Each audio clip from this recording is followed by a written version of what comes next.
Eu quero dar um bom dia a todos que me seguem na rede social e aos meus irmãos, a paz do Senhor.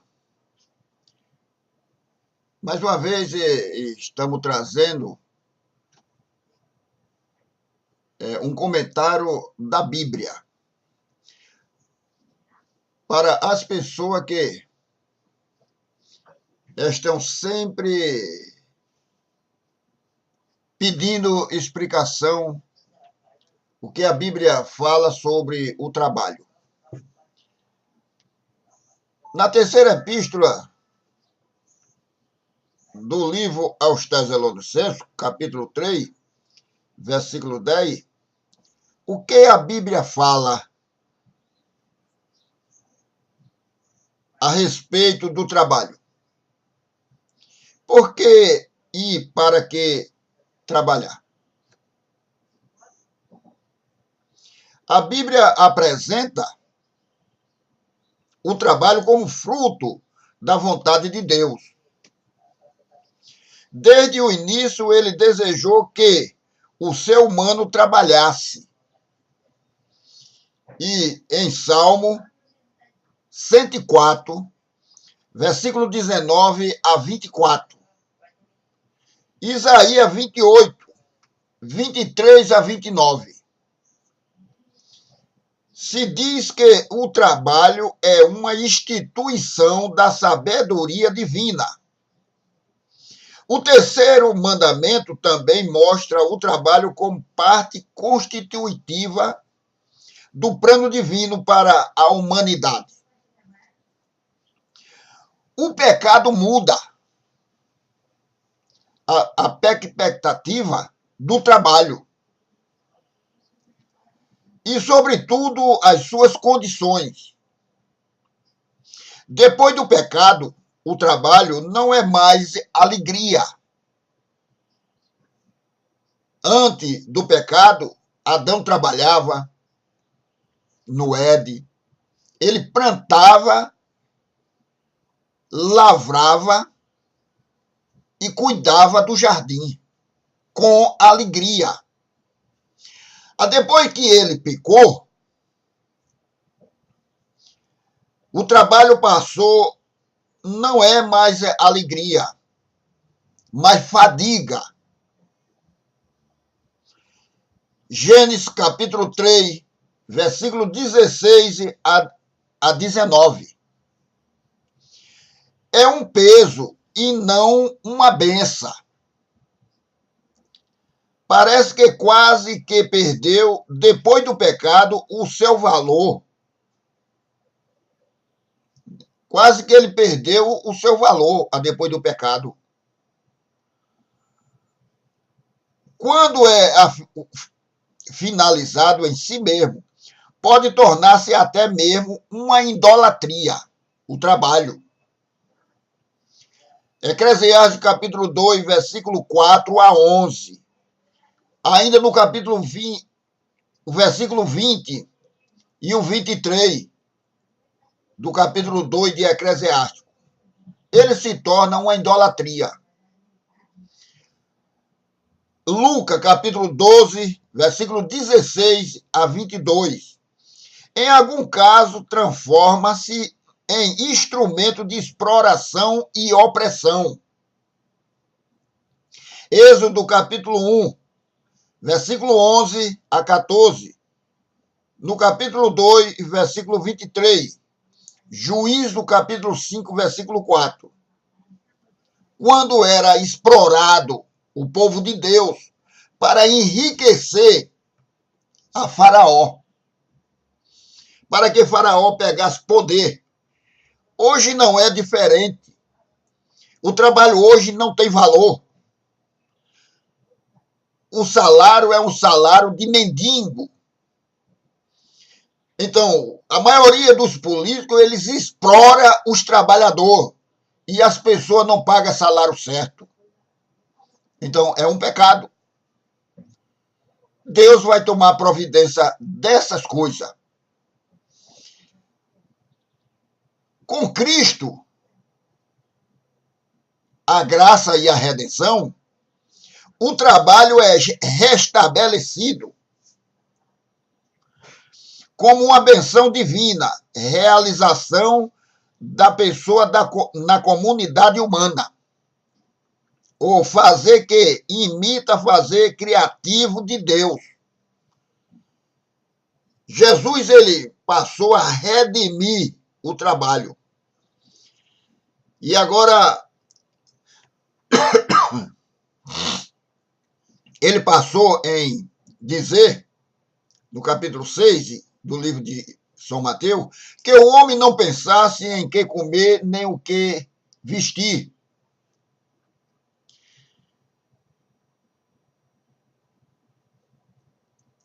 Foi as palavras de Jesus. Ali ele redimiu. Ali é a graça. É o conforto para trabalhar. É importante lembrar como a Bíblia condena a preguiça. Toda a vida eu gostei de trabalhar e viver do suor do meu rosto. Muitas igrejas, muita denominação, quiseram me dar salário. Mas cada um usa o tipo da sua fé. Eu nunca quis. Eu nunca quis trabalhar no evangelho pelo salário. Sempre eu fui um homem que eu gostei de trabalhar.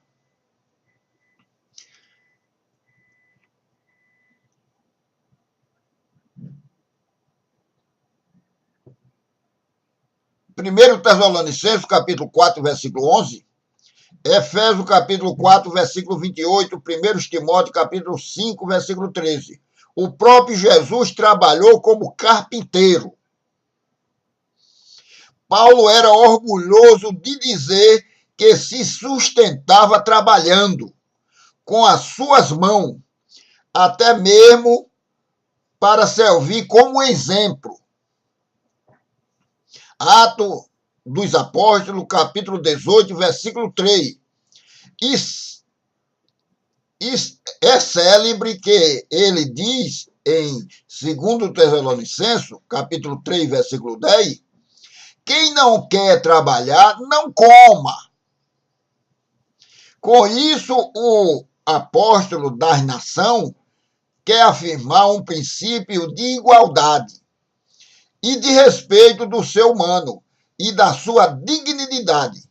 A este propósito também em Lucas, capítulo 10, versículo 7, está escrito: o operário merece o seu salário. Eu não discuto com ninguém se alguém quer viver do evangelho. Foi coisa que eu nunca quis, para que ninguém me aprisionasse, porque eu nasci livre. A Bíblia diz lá aos Hebreus, capítulo 10, versículo 38, que o justo viverá da fé. Então, se nós aceitamos Jesus conforme a nossa fé, Jesus cuida de nós. Ele abre as portas para nós. Ele cuida dos pássaros. Ele cuida das flores, quanto mais de nós. Não é obrigado nós usar a nossa mente com maldade para explorar os outros, para tirar o pão dos outros.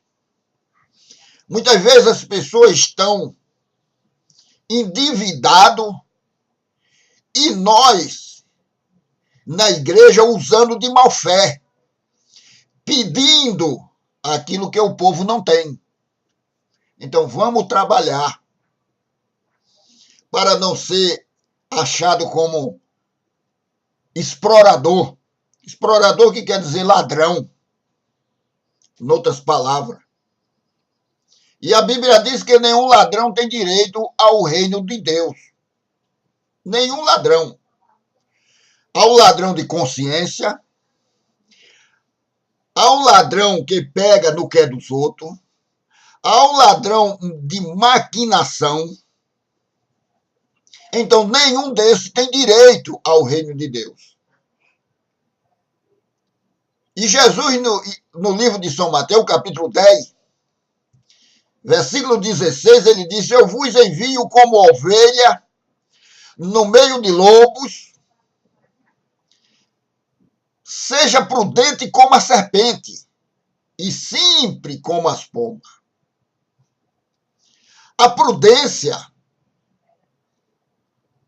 nos faz crescer e a simplicidade faz viver. Por isso que eu estou dessa idade. Porque sempre eu me fiz que não sei de nada. Jesus sabe de tudo.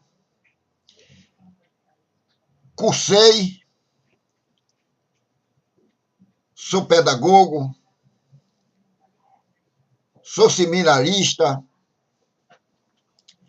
fiz vários cursos, com o suor do meu rosto, trabalhando e estudando, e alimentando a minha família. Sou pai de 7 filhos, criei mais 3, fez 10. É um labor muito grande. Hoje tenho a minha família e eu posso dizer, que a minha casa serve ao Senhor. Glorificado seja o nome do Senhor. Eu não sou envergonhado pela minha família. E que os irmãos continuem orando por mim e me ajudando nas suas curtidas, naquilo que não lhe agrada, me desculpe. Mas a ordem de Jesus é para trabalhar e não ser explorador e não ser pesado a ninguém e não ser prisioneiro de ninguém. Nas minhas costas eu só quero a minha camisa e mais ninguém. Por isso que eu nunca peguei dinheiro de ninguém, para não ser prisioneiro. Hoje sou um homem aposentado porque trabalhei e tive o meu direito. É direito adquirido. E assim, é assim que Jesus nos ordena. Trabalhais todos os dias para não ser pesado ao teu irmão. E que Deus nos abençoe e nos ajude em nome de Jesus. Amém.